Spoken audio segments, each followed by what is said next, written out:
हम पढ़ने वाले हैं डाइवर्जन के बारे में।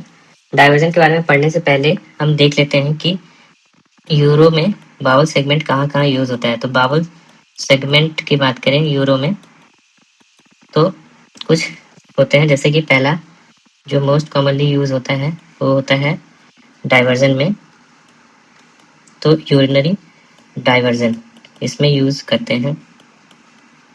फिर दूसरा जो रहता है यूज करते हैं हम लोग ऑगमेंटेशन सिस्टोप्लास्टी। तो ऑगमेंटेशन सिस्टोप्लास्टी में जो रहता है दूसरा यूज करते हैं ब्लैडर। कई बार ब्लैडर की कैपेसिटी जो रहती है कम रहती है, तो ऐसे केस में हमें ब्लैडर की कैपेसिटी बढ़ानी रहती है, तो इसलिए हम ऑगमेंटेशन सिस्टोप्लास्टी करते हैं। फिर जो अगला है प्रोसीजर वो है यूरेटरल सब्स्टिट्यूशन। तो यूरेटर का सब्स्टिट्यूशन, कई बार जब यूरेटर इंजरी हो जाता है तो उस वैसे केस में हम लोग करते हैं। तो यूरेटर सब्स्टिट्यूशन के केस में, तो यूरेटर सब्स्टिट्यूशन के बाद जो है हम लोग इसका यूज जो है बाउल सेगमेंट का यूज वैजाइनोप्लास्टी में कर सकते हैं। तो ये सब जो यूजेस रहते हैं बाउल के रहते हैं। तो अगर हम बात करें यूरिनरी डाइवर्जन का, तो यूरिनरी डाइवर्जन में हम लोग बेसिकली दो तरह के डाइवर्जन बनाते हैं। एक होता है कॉन्टिनेंट और दूसरा होता है इनकॉन्टिनेंट। तो इनकॉन्टिनेंट डाइवर्जन में क्या होता है कि कोई भी रिजर्वायर नहीं होता है, कोई भी पाउच नहीं होता है, यूरिन को हम लोग बिना रोके ही 24/7 फ्लो करता रहता है, जैसे जैसे बोलता है उसको बोलते हैं इनकॉन्टिनेंट डाइवर्जन। और दूसरा जो रहता है कॉन्टिनेंट डाइवर्जन।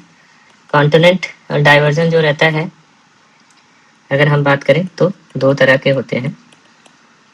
एक होता है जिसमें हम लोग पाउच बनाते हैं, पाउच का यूज करते हैं और डाइवर्जन बनाते हैं। दूसरा जो रहता है नियो ब्लैडर बनाते हैं, और नियो ब्लैडर बनाते हैं तो इसमें क्या रहता है जो प्राइमरी यूरेथ्रा रहता है उससे कनेक्ट करते हैं, इसलिए इसको ऑर्थोटॉपिक नियो ब्लैडर भी बोलते हैं। तो ऑर्थोटॉपिक नियो ब्लैडर और पाउच, तो ये जो रहता है अलग अलग टाइप के रहते हैं। फिर पाउच में भी हम लोग अलग अलग सेगमेंट यूज कर सकते हैं। आइदर हम लोग आइलियल पाउच यूज कर सकते हैं या कोलोनिक पाउच, कोलोनिक के साथ साथ सिग्मॉइड भी यूज कर सकते हैं। तो इस तरीके से हो सकता है। और एक और पाउच जो मिक्स्ड, मतलब दोनों आइलियल कोलोनिक दोनों यूज कर सकते हैं। सेम यही ऑर्थोटॉपिक न्यू ब्लैडर में होता है। तो अगर हम बात करें सबसे पहले जो होता है क्या होता है, बाउल से हम लोग आइलियल कंड्यूट बना सकते हैं। आइलियल कंड्यूट में क्या होता है, जो बाउल सेगमेंट यूज करते हैं हम लोग वो डायरेक्टली स्टोमा बना देते हैं उससे। तो सेगमेंट ऑफ इंटेस्टाइन यूज करके स्टोमा बनाते हैं, इसको इनकॉन्टिनेंट डाइवर्जन बोलते हैं। कब करते हैं इसको, तो अगर बात करें कोई पेशेंट सीए ब्लैडर है, इसके बाद अगर हमें सिस्टेक्टमी करने की जरूरत पड़ी तो ऐसे केस में करने की जरूरत होता है। और कई बार न्यूरोजेनिक ब्लैडर में या अदर इंडिकेशन हो सकते हैं। तो दूसरा रहता है कॉन्टिनेंट। तो कॉन्टिनेंट जैसा बताया था, ये दोनों जो है कॉन्टिनेंट डाइवर्जन होते हैं। इसमें जो रहता है हम पाउच क्रिएट करते हैं, तो एक जो रहेगा पाउच से एसोसिएटेड रहेगा, बट स्टोमा जो रहता है बनाते हैं, इसमें यूरिन जो रहता है स्टोमा से डाइवर्ट होता है। जबकि जो दूसरा रहता है उसमें हम नियो ब्लैडर बनाते हैं जो ओरिजिनल पोजीशन पे ही रहता है, इसलिए इसको ऑर्थोटॉपिक नियो ब्लैडर भी बोलते हैं। और इसमें जो डाइवर्जन जो रहता है बेसिकली अगर हम बात करें तो यूरेथ्रा के साथ, जो पहले यूरेथ्रा रहता है उसी के साथ कनेक्ट करते हैं। तो सबसे पहले अगर हम आइडियल कंड्यूट देखें तो उसमें क्या करते हैं 20 सेंटीमीटर अगर हम प्रॉक्सिमल जो रहता है अगर आईसीजे के जाते हैं तो ऑलमोस्ट 15 सेंटीमीटर का एक आइलियम का सेगमेंट यूज करते हैं हम लोग, almost 20 centimetre proximal to ICJ ileocecal junction. तो इस 15 सेंटीमीटर से हम लोग जो है ये दोनों यूरेटर को, ये और ये वाला दोनों यूरेटर को कनेक्ट कर दिए, एनास्टोमोस कर दिए और स्टोमा बना दिए टू द आउटसाइड। तो अगर हम बात करें कि जो यूरेट्रिक एनास्टोमोसिस है वो कैसे करते हैं हम लोग, अगर दोनों यूरेट्रिक एनास्टोमोसिस अलग अलग किया है तो इसको ब्रिकर टाइप बोलते हैं, जो कि कॉमनली ऐसे ही करते हैं। अगर हमने दोनों यूरेटर की वॉल को मिला दिया तो इसको वॉलेस टाइप बोलते हैं। दोनों यूरेटर को एक साथ एनास्टोमोसिस करके फिर जो रहता है हमने आइलियम में कनेक्ट किया तो इसको बोलते हैं वॉलेस टाइप। तो अगर हम सेपरेट कर रहे हैं तो ब्रिकर बोलेंगे, अगर एक वॉल बना रहे हैं तो वॉलेस बोलेंगे। तो ये जो रहता है कॉन्ड्यूट, जो कि अगर हम बात करें तो इनकॉन्टिनेंट डाइवर्जन होता है, क्योंकि इसमें स्टोमा जो रहता है, इसमें स्टोमा जो रहता है उससे कंटिन्यूअस यूरिन आता रहता है, और इस स्टोमा की वजह से हमें यहाँ पे स्टोमा बैग लगाना पड़ता है। ये सबसे सेफ होता है और इजी टू परफॉर्म होता है।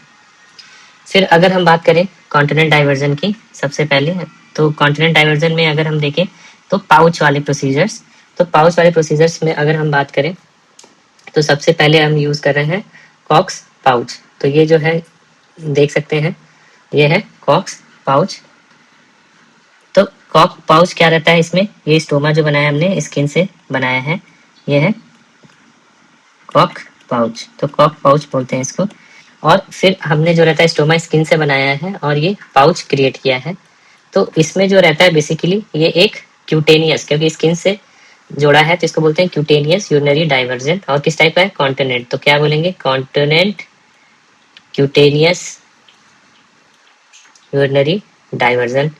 और अगर हम बात करें तो ये जो कॉक्स पाउच है, इसको जो बनाया था सबसे पहले स्वीडन के डॉक्टर ने बनाया था, उनका नाम था नील्स कॉक।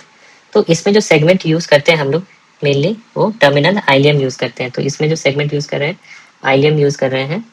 और इसमें हम देख रहे हैं कि हम जो चीज़ है ये देख सकते हैं, ये बावल है, और बावल का जो रहता है टर्मिनल पोर्शन, उससे हम लोग ये बना रहे हैं पाउच। और पाउच के साथ हमने क्या बनाया, nipple valve, nipple valve create किया है। तो ये निप्पल वाल्व इस तरीके से क्रिएट करते हैं, तो इससे कॉन्टिनेंट स्टोमा बनता है। तो अगर हम बात करें तो ये जो इसमें स्पेशली क्या ध्यान रखना है हमें, ये निप्पल वाल्व जो है उसको ध्यान रखें कि निप्पल वाल्व से स्टोमा बनाते हैं। अब इसमें क्या रहता है कि मेटाबॉलिक कॉम्प्लिकेशंस के रिस्क काफ़ी हाई रहते हैं। तो हाई मेटाबॉलिक कॉम्प्लिकेशन रिस्क, क्योंकि जो टर्मिनल पोर्शन रहता है वहीं पे सबसे ज़्यादा एब्जॉर्प्शन हो रहा है, और वो आइलियल एब्जॉर्प्शन जो रहता है वो सबसे ज़्यादा अफेक्ट हो जाती है। तो कई बार जो ये पाउच है वो, इसमें प्रॉब्लम क्या आती है, ये मैल फंक्शन करने लगता है। तो ये जो पाउच है ये मैल फंक्शन, इसका जो निप्पल है वो खराब हो जाता है, ये मैल फंक्शन करता है और पाउच में स्टोन बन जाता है। तो स्टोन बन सकता है, ये प्रॉब्लम आती है। इसका अगर हम बात करें तो इसमें जो रहता है सबसे बड़ी प्रॉब्लम यही है कि ये जो निप्पल है वो निप्पल स्लिपेज हो जाता है, तो हमें री ऑपरेट करना पड़ता है। और इसमें जो हम यूज़ कर रहे हैं वो टर्मिनल आइलियम होता है। अब अगला अगर हम बात करें पाउच सर्जरी की, तो यहाँ पे हम देख सकते हैं कि हमने जो है ये असेंडिंग कोलन का पार्ट है, 12 centimetre 10 to 12 centimetre ascending colon use किया है, और ऑलमोस्ट 20 सेंटीमीटर 20 से 24 सेंटीमीटर जो रहता है वो हमने आइलियम का पार्ट यूज़ किया है। अब उस पार्ट को यूज़ करके फिर हमने यहाँ पे ये जो इतना पोर्शन है इसको कट कर लिया, कट करके फिर हमने जो रिमेनिंग पोर्शन है उसको एनास्टोमोसिस कर दिया। तो यहाँ पे हमने एनास्टोमोसिस कर दिया, जो रिमेनिंग पोर्शन है डायरेक्टली एनास्टोमोसिस कर दिया। फिर हमने कट करने के बाद ये जो है एक बावल को डिट्यूबलराइज करके एक वॉल से आपस में दोनों को जोड़ दिया, और दोनों को जोड़ के फिर हम देख सकते हैं दोनों को जोड़ के फिर हमने क्या किया, ये एनास्टोमोसिस की है। तो इसमें हम लोग जो बेसिकली यूज कर रहे हैं टर्मिनल आइलियम और राइट कोलन यूज कर रहे हैं, और स्टोमा जो बना रहे हैं वो किसका बना रहे हैं, ये देख सकते हैं हम लोग किसका बना रहे हैं, अपेंडिक्स का। तो ये जो स्टोमा है ये अपेंडिक्स का है। तो अब पोर्शन कौन सा यूज कर रहे हैं, ये है right colon plus terminal ileum, terminal ileum ये यूज कर रहे हैं। तो इसमें जो अगर हम बात करें तो इसमें जो कॉन्टिनेंस मैकेनिज्म आएगा, यहाँ पे क्या रहेगा, इलियोसिकल वाल्व, आईसी वाल्व रहता है। अगर वो नहीं रहता है तो हम जो रहता है ऊपर कॉक्स पाउच की तरह निप्पल वाल्व बना सकते हैं, बट यूजुअली जो इसमें रहता है आईसी वाल्व यूज करते हैं। तो ये है मेंज पाउच, और मेंज ने एक और सर्जरी दी थी तो इसलिए इसको मेंज पाउच 1 बोलते हैं, इसको ध्यान रखना है। जो दूसरी सर्जरी थी वो ऑर्थोटॉपिक न्यू ब्लैडर के लिए थी, उसमें भी पाउच बनाते हैं, बट उसमें जो रहता है यूरेथ्रस कनेक्ट करते हैं, इसलिए वो मेंज पाउच 2 होता है, और वो लेफ्ट साइड के लिए करते हैं, जबकि राइट साइड के लिए मेंज पाउच 1 है। तो इसमें हम देख सकते हैं ये मेंज पाउच है। अब इसमें जो हमने यूज किया है, हम यूज कर रहे हैं आइलियम को, टर्मिनल आइलियम को, राइट कोलन को, और स्टोमा जो बना रहे हैं वो अपेंडिक्स को बना रहे हैं। और यूजुअली जो रहता है स्टोमा कहाँ बनाएंगे, अम्बलाइकस या राइट लोअर एब्डोमेन में होते हैं। अब चूंकि इसमें हम क्या यूज कर रहे हैं, कोलन, तो कोलन यूज कर रहे हैं, तो इसकी वजह से क्या होगा, हाइपर क्लोरेमिक एसिडोसिस होता है। तो हमें क्या ध्यान रखना है, हाइपर क्लोरेमिक एसिडोसिस। तो हाइपर क्लोरेमिक एसिडोसिस जो रहता है मेंज पाउच में ज़्यादा कॉमन रहता है, हाइपर क्लोरेमिक एसिडोसिस होता है। प्लस इसमें जो रहता है ये पाउच में स्टोन बन सकता है, एज यूजुअल जो अदर पाउच में हो रहा है, तो स्टोन का बन सकता है। फिर अगर हम बात करें कि इसमें जो रहता है, अब मेंज पाउच के बाद अगला जो बात करें, इसमें जो रहता है, हम जो रहता है स्टोमा कहाँ पे दे रहे हैं, पेरी अम्बलाइकल रीजन में, और इसमें भी सेम टर्मिनल आइलियम और असेंडिंग कोलन यूज कर रहे हैं। बट जो स्टोमा बनाते हैं हम लोग, स्टोमा के लिए क्या यूज करते हैं, आइलियम, आइलियम से स्टोमा बनाते हैं। तो आइलियम स्टोमा बना रहे हैं, यहाँ पे हम देख सक रहे हैं अपेंडिक्स से स्टोमा बना रहे हैं, तो इसको बोलते हैं इंडियाना। तो आई फॉर इंडियाना और आई फॉर आइलियम, तो I for ileum, I for Indiana. तो इंडियाना पाउच और मेंज पाउच में क्या डिफरेंस होता है, मेंज पाउच में अपेंडिक्स से स्टोमा बनाते हैं, इंडियाना पाउच में आइलियम से स्टोमा बनाते हैं। और इसको बेसिकली अगर हम बात करें तो इसको हमने डेवलप किया था यूएस में, यूएस में डेवलप किया था। जबकि अगर हम बात करें जो अपेंडिक्स से बना रहे हैं ये मेंज पाउच, ये जर्मनी में डेवलप किया गया था। तो अगर हम बात करें कि इसमें क्या प्रॉब्लम आती है, तो सेम जो इसमें भी कोलन यूज कर रहे हैं, तो कोलोनिक एब्जॉर्प्शन की वजह से हाइपरक्लोरेमिक एसिडोसिस हो सकता है। और इसमें भी अगर हम बात करें तो अगर इंडियाना पाउच, तो इसमें भी जो रहता है हम क्या यूज कर रहे हैं, आइलियोसिकल वाल्व। तो इसमें आइलियोसिकल वाल्व जो रहता है, क्योंकि हम क्या यूज कर रहे हैं, टर्मिनल आइलियम बाउल से स्टोमा बना रहे हैं, तो उसमें क्या रहेगा, आईसी वाल्व, आइलियोसिकल वाल्व जो रहेगा उसको यूज कर रहे हैं। जबकि इसमें अपेंडिक्स के थ्रू जा रहे हैं, तो हमें मेनली किससे बनाना रहता है, आईसी वाल्व से भी बना सकते हैं या निप्पल के थ्रू बनाना रहता है, तो ये भी नेचुरल होता है। तो दोनों जो रहता है अगर हम बात करें तो आईसी वाल्व के बेसिस होता है, मेन डिफरेंस किसमें आइलियम यूज कर रहे हैं और उसमें जो रहता है अपेंडिक्स यूज कर रहे हैं। तो अब अगला बात करें, ये तो हो गया तीन जो है कॉन्टिनेंस प्रोसीजर जो रहता है जिसमें हम पाउच बना रहे हैं। अब अगला अगर हम बात करें तो ऑर्थोटॉपिक ब्लैडर वाले प्रोसीजर देख लेते हैं। ऑर्थोटॉपिक ब्लैडर वाले इंपॉर्टेंट क्यों है, क्योंकि अगर हम बात करें तो इसमें जो रहता है हम जो बाउल यूज करके ब्लैडर जो रहता है न्यू ब्लैडर क्रिएट करते हैं और उसको ओरिजिनल प्लेस पे कनेक्ट करते हैं। तो हम देख सकते हैं हर एक में कि ये जो है ये यूरेथ्रा है और यूरेथ्रा सब में बचा हुआ है और हम यूरेथ्रा से कनेक्ट कर रहे हैं। तो ये जो रहता है बेस्ड ऑन कि हम कौन सा सेगमेंट यूज कर रहे हैं। तो एक हो सकता है आईलियल में, अगर आईलियल से लियो ब्लैडर बनाते हैं जो कॉमनली आजकल यूज करते हैं, और दूसरा रहता है आईलियम के साथ हम और क्या यूज कर रहे हैं, कोलन, कोलन भी यूज कर रहे हैं और आइलियो, तो इसको बोलते हैं आइलियो कोलोनिक नियो ब्लैडर। तो इसमें अगर हम बात करें आइलियल के साथ, तो आइलियल के साथ अगर हम बना रहे हैं तो इसमें हमें तीन शेप याद रखना है। पहला, अगर आइलियम के साथ बना रहे हैं तो आइलियम के साथ अगर हम बनाते हैं तो हमें तीन शेप कौन कौन से याद रखने हैं, कि हम आइदर यू शेप बना सकते हैं, या तो डब्ल्यू शेप बना सकते हैं, या तो जेड शेप बना सकते हैं। तो ये तीन शेप रहता है जिनको हम बना सकते हैं। अगर यू शेप बनाते हैं तो इसको बोलते हैं स्टूडर नियो ब्लैडर। अगर हम डब्ल्यू शेप बनाते हैं इसको बोलते हैं हॉटमैन नियो ब्लैडर, और जे शेप बनाते हैं तो इसको बोलते हैं कैमी टू नियो ब्लैडर। तो ये कैमी टू हो जाता है। ऐसे ही जब हम मिक्स टाइप वाला बनाते हैं तो उसमें भी शेप देखते हैं, मिक्स टाइप वाले में भी। तो उसमें जो रहता है सबसे पहले हम बनाते हैं यू शेप। तो यू शेप जो बोलते हैं इसको रेड्डी, रेड्डी नियो ब्लैडर। फिर जो रहता है फिर इसमें भी डब्ल्यू शेप बनाएंगे, तो डब्ल्यू शेप जो रहता है उसको मेज नियो ब्लैडर बोलते हैं, ये मेज टाइप 2 रहेगा। फिर उसके बाद अगर हम बात करें तो फिर इसमें सर्कुलर बनाते हैं, सर्कुलर वाले को वीआईपी बोलते हैं, वीआईपी। वी का मतलब होता है वेसाइका, आई का मतलब होता है एलिएला, और पी का मतलब होता है पेडोवाना। तो वेसाइका आइलिएला, वेसाइका आइलिएला पेडोवाना, ये रहता है पेडोवाना, ये रहता है। फिर अगर हम बात करें फाइनल, तो एक होता है जिसमें बैग की तरह होता है, तो ले बैग लियो, ली बैग नियो ब्लैडर। तो ली बैग नियो ब्लैडर बनाते हैं।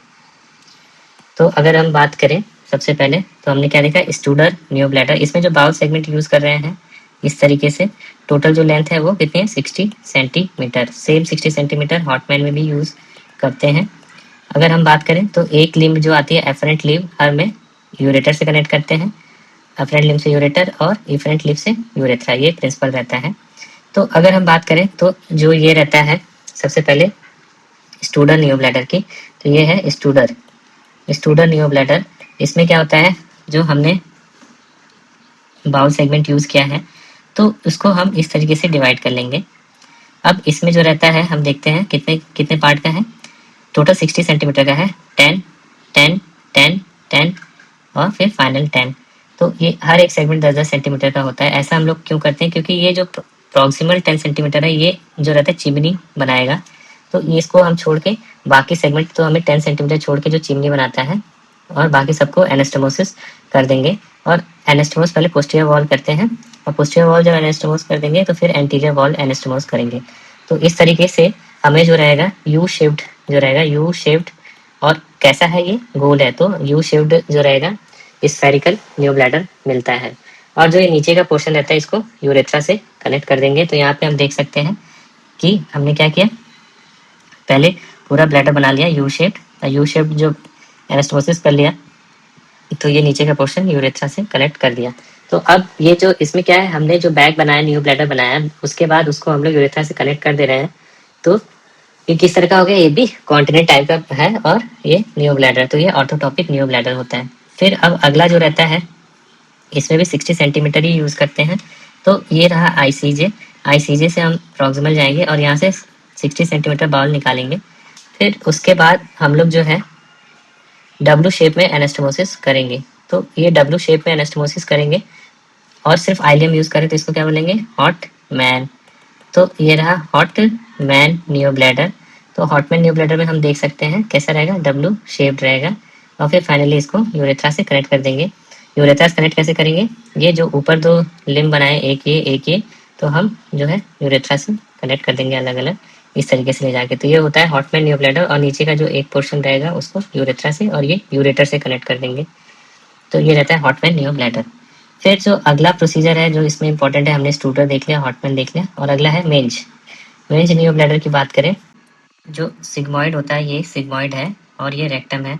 तो सिग्मॉइड रेक्टम जो पाउच होता है वो बनाते हैं, इसको बोलते हैं सिग्मा रेक्टम पाउच। और इसमें जो बेसिकली बात करें तो ये भी एक तरह का कॉन्टिनेंट डाइवर्जन है। और ये जो ट्रेडिशनल यूरेट्रो सिग्मॉइडोस्टमी था उसमें जिसमें स्फेरिकल पाउच बनाते थे उसी का मॉडिफिकेशन है। तो बात करें तो इसमें जो रेक्टोसिग्मॉइड पाउच होता है उसको हम डीट्यूबलराइज